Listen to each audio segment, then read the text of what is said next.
Ti je i djathtë, nuk je kundra zhvillimit biznesit madh. E mendon që rritja e bizneseve të mëdha, rritja e potencialeve të tyre, që në rritjen e kreativitetit dhe konkurrencës, mundësisë që ti jesh konkurrues edhe jashtë kufive tu, pa bizneset të mëdha nuk mund të jesh konkurrues. Ne nuk po flasim për një oligarki mafioze, mafje. I them oligarki mafioze se është mafje. Mafja funksionon duke kontrolluar, nuk do konkurrencë, s'ka konkurrencë. Sepse nuk është çështje kreativiteti struktura mafioze. A jemi në këtë pozita? Pra, për të çliruar biznesin po flasim ne. Sepse 3-4 biznesmen që mund të operojnë me metoda mafioze, në bashkëpunim me pushtetin e me tentakulat e krimit organizuar, këto nuk përbëjnë biznesin shqiptar. Nuk është çështje biznesi më kjo. Biznesi shqiptar janë gjithë ato që përfokusohen, bizneset mëdha që fokusohen te industria prodhuese, te fusha specifike tyre dhe ja çojnë përpara.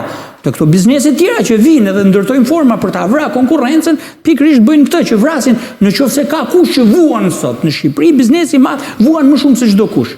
Sepse kur s'ke konkurrencë vun.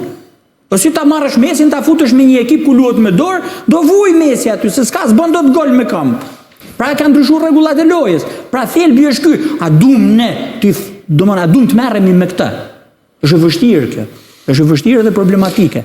Nëse s'merremi me këtë pjesë, kalojmë diskutojmë për taksën e sheshtë, kalojmë diskutojmë për parimet e ekonomisë,